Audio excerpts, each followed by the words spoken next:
রমাদানে, আসন্ন রমাদানে আমাদের 7টি করণীয়। 1 নাম্বার করণীয়, এই রমাদানকে আপনি কোরআনময় করে তুলুন। কোরআনময় করে তুলুন 2025-এর রমাদান। এই হচ্ছে আজকের প্রোগ্রামের স্লোগান। জোরে বলেন ঠিক কিনা? কোরআনময় করতে রাজি আছেন? কোরআন তেলাওয়াত করতে রাজি আছেন? আমার প্রিয় ভাইরা, ধীরস্থির ভাবে কোরআন তেলাওয়াত করুন, তাড়াহুড়ো করে নয়। আনাস রাদিয়াল্লাহু তাআলা আনহু বলতেন, রুব্বা কারি লিল কোরআন ওয়াল কোরআন ইয়ালআনহু। কোরআনের অনেক কারি আছে যারা কোরআন পড়ে কিন্তু সওয়াব পায় না, বরং আল্লাহর কোরআন তার বিরুদ্ধে আল্লাহর দরবারে নালিশ করে আর লানত করতে থাকে। আমরা কি ওই রকম কোরআনের তেলাওয়াতকারী হতে চাই? না। ধীরস্থির ভাবে ওয়ারাত্তিলিল কোরআন তারতিলা, তারতিলের সাথে পড়বেন। বিষ্ণু ইসা ইসলাম কানা ইয়ামুদ্দু সাওতাহু মাদ্দান, টেনে টেনে পড়তেন। আলহামদুলিল্লাহি রাব্বিল আলামিন আর রহমানির রহিম মালিকি ইয়াউমিদ্দিন ইয়্যাকা না'বুদু ওয়া ইয়্যাকা নাস্তাঈন ইহদিনাস সিরাতাল মুস্তাকিম সিরাতাল লাযীনা আন'আমতা আলাইহিম গায়রিল মাগদুবি আলাইহিম ওয়ালাদ-দাল্লিন।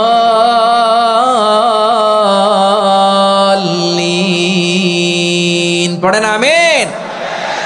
কানা ইয়ামুদ্দু সাওতাহু মাদ্দান, টেনে টেনে পড়তেন।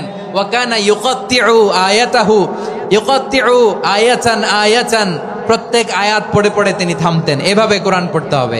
আমাদের অনেক মা বোনেরা আজকের এই চাঁপাইনবাবগঞ্জের প্রোগ্রামের অনেকগুলো মহিলা প্যান্ডেল আমি ল্যান্ডিং করার সময় দেখেছি। আমার অনেক বোনেরা, ওনারা কোরআন খতম করতে যে এমন ভাবে তেলাওয়াত করেন, কোরআন তেলাওয়াতের আদব আর অবশিষ্ট থাকে না। আমরা তারতিলের সাথে তেলাওয়াত করব, যেমনটি আমি পড়ে শোনালাম। বিষ্ণু ইসলাম প্রতি আয়াত শেষে থামতেন, টেনে টেনে পড়তেন, তারতিলের সাথে পড়তেন, সুর করে পড়তেন। মান লাম ইয়াতাগান্না বিল কোরআন ফালাইসা মিন্না, যে সুর করে কোরআন পড়ে না সে আমার উম্মত হতে পারে। যায়িনুল কোরআন বিআসওয়াতিকুম, বিষ্ণু বলেন সুর করে কোরআন পড়বা। অনেকে কোরআনের খতম তুলবার জন্য কোরআনের একেবারে খতম করে দেয়, এরকম আছে না নাই? কোরআনের খতম তোলার জন্য কোরআন রে কি করে? একেবারে খতম করে দেয় না। আপনি ধীরস্থির ভাবে পড়ে যদি খতম দিতে পারেন মাশাআল্লাহ, না পারলে যতটুকু পারেন পড়বেন। এরপর অনুবাদ পড়ার চেষ্টা করবেন, তাফসীর পড়ার চেষ্টা করবেন। আপনাদের জন্য এক অনন্য উপহার রয়েছে আমার পক্ষ থেকে, এক নজরে কোরআন। 114 সূরার সারমর্ম, সার নির্যাস আমরা নিয়ে এসেছি এখানে বাংলা ভাষায়। আমার জানা মতে খুব সম্ভবত এই প্রথম কাজ, কেউ করে নাই। আরবিতে পাবেন এরকম অনেক বই, ইংরেজিতে কিছু কাজ আমরা দেখেছি, কিন্তু বাংলায় পাবেন না। এত চমৎকার ভাবে আমরা সূরাগুলোর সারমর্ম, সার নির্যাস তুলে ধরার চেষ্টা করেছি। 5 পৃষ্ঠায় আপনি জেনে যাবেন এই সূরার সেন্ট্রাল থিম কি। 5 পৃষ্ঠায় জেনে যাবেন মেজর থিম কি, এই সূরায় কি কি নিয়ে আলোচনা করা হয়েছে, এই সূরা থেকে মূল লেসন কি, মূল শিক্ষা কি, সহজে আপনারা বুঝে যাবেন। সুযোগ হলে এটা সংগ্রহ করবেন। আপনারা যে কোনো ধরনের ভালো অনুবাদ আপনারা পড়বেন, তাফসীর পড়বেন। আমরা কোরআনময় করতে চাই। খতম কোরআনে রমাদানের 1 খতম দেওয়ার একটা সহজ পদ্ধতি হচ্ছে, রমাদানের প্রতি নামাজের পরে 4 পৃষ্ঠা। প্রতি নামাজের পরে কয় পৃষ্ঠা? 4 পৃষ্ঠা। তাহলে 5 ওয়াক্তে 4 পাঁচা 20 পৃষ্ঠা। হেফজে কোরআন গুলো 20 পৃষ্ঠা 1 পারা। এভাবে 30 দিনে আপনার 1 খতম হয়ে যাবে। আমরা যেন তার তিলের সাথে বিশুদ্ধভাবে কোরআন তেলাওয়াত করতে পারি, আল্লাহ তৌফিক দান করুক। পড়ে না আমিন। 2 নাম্বার করণীয়, ধীরস্থির ভাবে তারাবির সালাত গুলো যেন আমরা আদায় করি। তাড়াহুড়ো করবেন না, আল্লাহর ওয়াস্তে তাড়াহুড়ো করবেন না, তাহলে কোরআন আমাদের জন্য বদদোয়া করবে। তাড়াহুড়ো করবেন তারাবির নামাজে। তারাবির নামাজ সালাতুত তারাবিহ মানে বিশ্রামের নামাজ, আর আমরা পড়ি সালাতুল কিতার, রেলগাড়ির মতো নামাজ। চিল্লায় বলেন ঠিক কি না? না, এরকম করবেন না। ইমাম সাহেবদেরকে আশ্বস্ত করুন যে ইমাম সাহেবরা আমরা পিছনে আসি আপনাদের সাথে, আপনি আস্তে আস্তে পড়েন, তার তিলের সাথে পড়েন, ধীরস্থির ভাবে তারাবির সালাত পড়বেন। সারা বছর এই সুযোগ হয় না দাঁড়িয়ে কোরআন শোনার, এরকম আয়োজন ব্যবস্থাপনা সারা বছর আর আমরা পাই বলেন তো না। তারাবির সালাতের রাকাত বিতর্ক এড়িয়ে চলুন। রাকাত নিয়ে বিতর্ক করবেন না। 8 রাকাত 20 রাকাত নিয়ে যে মারামারি এই দেশে, এটা শয়তানের ফন্দি। চিল্লায় বলেন এটা কার ফন্দি? আমরা 20 রাকাত পড়ি, আপনারা হয়তো 8 রাকাত পড়েন, কোনো অসুবিধা নাই। আমরা যারা 20 রাকাত আমরা পড়তেছি, আমরা 20 রাকাতের কথাই বলি। 20 রাকাত আমরা পড়বো আজীবন। সৌদি আরবে মক্কা মদিনায় 20 রাকাত পড়ে, কোনো অসুবিধা নাই। অন্যান্য মসজিদগুলো 8 রাকাত পড়ে, এই নিয়ে এদের মধ্যে মারামারি আছে? হ্যাঁ, এই জন্য রাকাত বিতর্ক এড়িয়ে চলবেন। প্রিয় ভাইয়েরা, আপনার আমল আল্লাহর কাছে কবুল হবে সংখ্যার বিচারে না উত্তমতার বিচারে? বলেন তো, সংখ্যার বিচারে না উত্তমতার বিচারে? উত্তমতার বিচারে। কত চমৎকার ভাবে আপনি আল্লাহর সামনে দাঁড়াতে পারছেন এটা বিবেচ্য। রুকু সেজদাগুলো সুন্দরভাবে করবেন, রুকু থেকে সোজা হয়ে দাঁড়ানো ওয়াজিব, 2 সেজদার মাঝখানে সোজা হয়ে বসা ওয়াজিব। এই তা'দিলুল আরকান বাদ দিলে হানাফি মাযহাব মতে সৌ সেজদা দিতে হবে, অন্য মাযহাব মতে নামাজই হবে না, আপনার নামাজই হবে না। এই জন্য ধীরস্থির ভাবে তারাবির সালাত যেন আমরা আদায় করি। পারা যাবে তো ইনশাআল্লাহ? 3 নাম্বার, তাহাজ্জুদের সালাত আদায় করুন। বছরের অন্য সময় উঠতে পারি না, অনেকে বলে হুজুর উঠতে পারি না, কিন্তু রমাদানে সাহারি খাওয়ার জন্য তো ওঠাই লাগে। কি বলেন, সাহারি খান আপনারা? হ্যাঁ, খান না? খান কে কে দেখি তো? মাশাআল্লাহ মাশাআল্লাহ, এই সুন্নত পালনের জন্য 1 নাম্বার। মাশাআল্লাহ, ঠিক আছে, পালন করবেন। আল্লাহর হাবিব বলেন তাসাহহারু ফা ইন্না ফিস সাহুরি বারাকা, তোমরা সাহারি খেও, কেননা সাহারির ভেতরে বরকত ঢুকায় দিয়েছে কে? একটা খেজুর, 1 গ্লাস পানি খেলো সারা দিন আপনাকে তরতাজা রাখে কে? তো সাহারির জন্য যেহেতু উঠতেই হয়, সাহারি খাওয়ার আগে বা পরে 2 রাকাত 4 রাকাত তাহাজ্জুদ পড়া যাবে না? রব্বুল আলামিন বলেন ওয়ামিনাল লাইলি ফাতাহাজ্জাদ বিহি নাফিলাতান লাকা আসা আইয়াবআসাকা রাব্বুকা মাকামান মাহমুদা। ও নবী, রাতের কিছু অংশ সময় তাহাজ্জুদের সালাত আপনি আদায় করবেন, কারণ এই তাহাজ্জুদ হলো আপনার জন্য নাফিলাতাল লাক, অতিরিক্ত ফরজ। আপনাকে মাকামে মাহমুদে অধিষ্ঠিত করবে কে? এজন্য যারা সম্মানিত হতে চান, সম্মানের আসনে যেতে চান, তাদের জন্য তাহাজ্জুদ অবধারিত। আমরা রমজানে সাহারির আগে তাহাজ্জুদ পড়তে চাই কি চাই না? এই নামাজটারে আল্লাহ বড্ড ভালোবাসেন। কেন জানেন? কারণ গভীর ঘুমকে স্যাক্রিফাইস করে আমরা এই নামাজ পড়ি। ঘুমের আরবি জানা আছে কারো? ঘুমরে আরবিতে কি বলে? অনেকগুলো আরবি আছে। একটা আরবি হচ্ছে নুআস, তন্দ্রা, তন্দ্রা, আমানাতান নুআসা কোরআনে এসেছে। আরেকটা আছে ঝিমুনি, ঝিমুনি, এইভাবে ঝিমুনি আসে ঘুমের আগে, এটারে বলে সিনা। এটারে কি বলে? সিনা।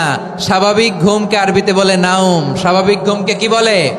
এই সিনা আর নাউমকে আল্লাহ এক আয়াতে এনেছেন, লা তাখুযুহু সিনাতু ওয়ালা নাউম। আল্লাহর তন্দ্রা নাই, ঘুম নাই, ঘুমের আগে যে তন্দ্রা আছে ওইটাও নাই। তাহলে নুআস, সিনা, নাউম পেলাম। আরেকটা ঘুমের আরবি হচ্ছে হুজুদ। চাঁপাইনবাবগঞ্জ আওয়াজ করে বলেন, আরেকটা ঘুমের আরবি কি? হুজুদ। এটা মাঝরাতের ঘুম, শেষ রাতের ঘুম, যেই ঘুমটা বড্ড মজা লাগে। কাঁথা টেনে টেনে, ব্ল্যাঙ্কেট টেনে টেনে আরেকটু ঘুমাইতে মন চায়, আরেকটু, আর 1 মিনিট, আর 2 মিনিট, এরকম একটা মজার ঘুম শেষ রাতে আছে না নাই? এই শেষ রাতের ঘুম, এই হুজুদের ঘুমকে স্যাক্রিফাইস করে যেই সালাত পড়া হয়, ওই সালাতের আরবি নাম হচ্ছে সলাতুল হুজুদ বা সলাতুত তাহাজ্জুদ। চিল্লায় বলেন আল্লাহু আকবার। এজন্য আল্লাহ তাআলা এই তাহাজ্জুদের সালাতকে এত পছন্দ করেন। পড়বেন তো রমাদানে। 4 নম্বরে মুক্ত হস্তে দান করুন, মুক্ত হস্তে দান করুন। ওয়ামা আতাইতুম মিন যাকাতিন তুরিদুনা ওয়াজহাল্লাহি ফাউলাইকা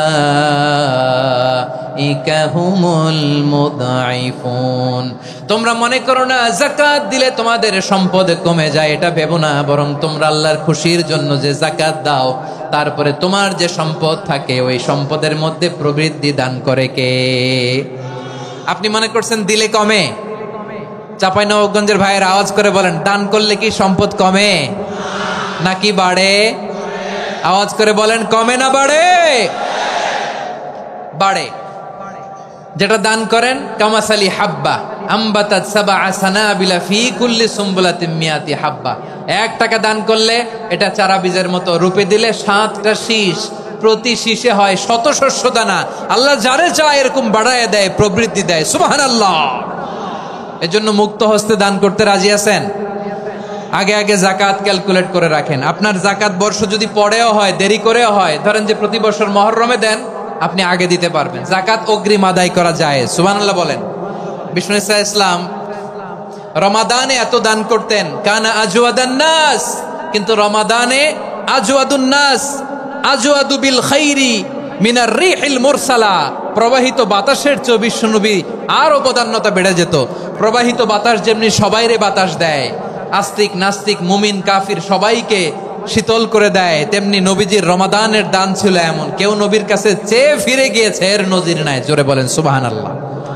রমাদানে দান করব, ইফতার শেয়ার করব। কাউকে ইফতারি করালে সারাদিন রোজা রেখে তার যে সওয়াব, আপনি ইফতার করানোর কারণে আপনার আমলনামায় ওই সওয়াব আল্লাহ ঢুকাই দিবেন। পড়েন সুবহানাল্লাহ। সাহাবারা বললেন, নবী আমরা গরিব মানুষ, ইফতারি খাওয়ানোর পয়সা নাই। আল্লাহর হাবিব বললেন, ওয়ালাউ বিমাজকাতি লাবান, এক ঢোক দুধ, ওয়ালাউ বিতামরা, একটাও খেজুর, ওয়ালাউ বিশারবাতি মা, এক ঢোক পানি খাইয়েও যদি কারো রোজা ভাঙাও, তারপরে ওই সওয়াব তোমার আমলনামায় দিবে কে? তাহলে মুক্ত হস্তে দান করুন, 4 নাম্বার। 5 নাম্বার হচ্ছে কদর তালাশ করুন। রমজানের সবচেয়ে দামি সময়। বিষ্ণু বলেন, মান হরিমা খাইরাহা ফাকাদ হরিম, যে কদর মিস করলো সে সব মিস করলো, হি ইজ দ্য লুজার। আচ্ছা বলেন, এই বরকতের মাসে আমরা কি লুজার হতে চাই না গেইনার হতে চাই? সবাই বলেনি, বলেন এই রমাদানে আমরা লুজার হব না গেইনার হব?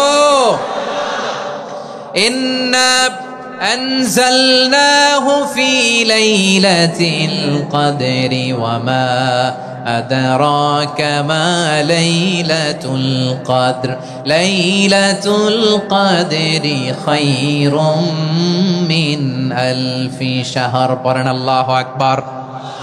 লাইলাতুল কদরি খায়রুম মিন আলফি শাহর, 1000 মাসের চেয়েও সেরা। 1000 মাসে হয় 83 বছর 4 মাস। 83 বছর 4 মাস টানা ইবাদত করলে যেই সওয়াব, কদরের রাতে ইবাদত করলে অতটুকু সওয়াব আপনি পাবেন, আল্লাহ সেটা বলে নাই। আল্লাহ বলে তার চাইতে বেশি সওয়াব দিয়ে আপনার আমলনামা ভরে দিবে কে? কদর যেন মিস না হয়। 21, 23, 25, 27, 29 নাকি খালি 27? আপনারা কি খালি 27? হ্যাঁ না, ফালতামিসু ফিল আশরিল আওয়াখিরি ফিল মিনাল ভিতরি, রমজানের শেষ দশকের বেজর রাতগুলোকে কদর হিসেবে তালাশ করো। আল্লাহর হাবিব সাল্লাল্লাহু আলাইহি ওয়াসাল্লাম শেষ 10 দিন টানা ইবাদত করতেন, টানা ইবাদত। ইদা জাআল আশরু আহিয়াল লাইলা আইকাদা আহলা ওয়া জাদ্দা ওয়া শাদ্দাল মিজার, সারা রাত জেগে ইবাদতের নজির নবীজির নাই, শুধু রমজানের শেষ দশক ছাড়া। সুবহানাল্লাহ বলেন। নিজেও ঘুমাতেন না।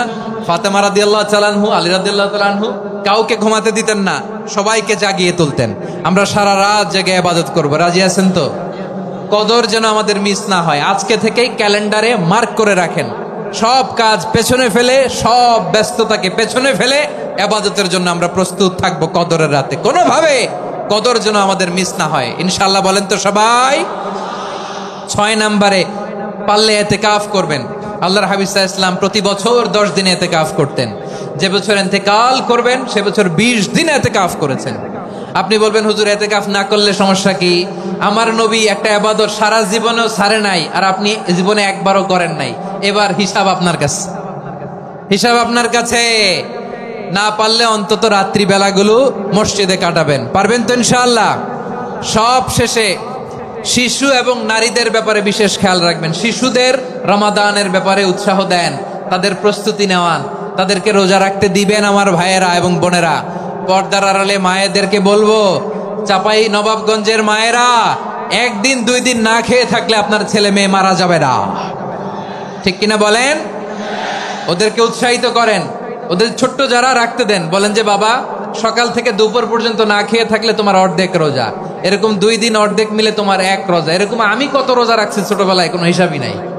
আমার দাদি বলতো সকাল থেকে না খেয়ে দুপুর 12টা পর্যন্ত রাখলে নাকি অর্ধেক হয়, এরপরের দিন অর্ধেক, 2 অর্ধেক মিলে 1 রোজা। এটা তো আসলে রোজা হয় না, কিন্তু তাকে উৎসাহ দেয়া।